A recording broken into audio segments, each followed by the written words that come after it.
Most of you know I share a lot about my wife. She is my best friend. We talk about everything. But what a lot of people don't know is I was actually married at the age of 24, my first wife, and she passed away about a year and a half after we got married. And when we first got married, she was quite ill. And I remember I coming from a very African boy background, traditional view of the world. I knew she used to serve, she used to cook, she used to clean, she used to do all of that stuff. And I generally had the mindset that said, that's not my responsibility, that's her responsibility. And so when she got sick, there was a complication in our home because I had to do all of that stuff. And at the same time, still had to do work and all of that. So I had to work, but at the same time, there were domestic needs that had to be met, such as cleaning, sweeping, and all of that stuff. And I remember I went to my father and I was lost. I said, Dad, I have a problem. This is what's happening at home. And I'm so overwhelmed by everything. And, she's sick. I understand that she's sick, but, this is the challenge that I'm having. What do I do? And my father said something that changed my life. He said to me, serve her. He says that you approached your marriage with the idea that she must serve you.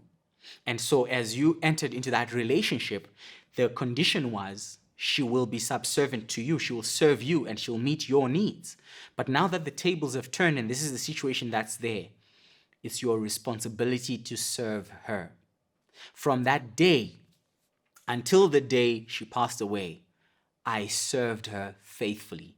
I served her even if it meant I had to stay up all night, even if it meant I had to do everything, even if it meant I had to go over and above. I made a commitment to serve her. This same commitment I made, not just in serving her, I've made it in my current marriage to serve my wife. And I remember we were speaking about this, the two of us, and I told her this story, we shared this story, and we even translated this story into our home, with our children, with our parents, with everything around us. And we made an agreement, we covenanted that we will serve people. We'll make it a responsibility to serve our parents. They're not easy to deal with because African parents never are easy to deal with. We understood that it's very difficult for us to serve our children. They're difficult to work with. Kids are kids at the end of the day. And sometimes when we get through life, we expect people to serve us. And we are hoping for the moment where we will put our feet up and other people will serve us. But I believe this, that if we take time, we make a commitment to serve people, we will get joy, the pleasure of serving them, of being of service to them. It's not an easy call. It's a Levitical mindset. It's a priesthood mindset that says that I will make it my life mission to never have inheritance among all of you, but to make it my point that my greatest reward will be to serve you. In this platform, even when we share the word and everything, a lot of people see, when people say rubbish comments, I get mad and then I say rubbish. I say that because sometimes people don't understand the costs of setting time to set up a camera, the cost of research, the cost of equipment. There's lights all over this place. There's a studio reserved for this purpose. There's time and money and effort by people you never see that go into serving you. And sometimes it's so frustrating because someone comes there and they throw an absolutely ridiculous and ignorant comment. And out of frustration, I don't usually take rubbish. I just tell you, listen, But I've learned that it's a great joy to serve. I think one of the greatest callings we must come back to in our lives is the calling to serve others.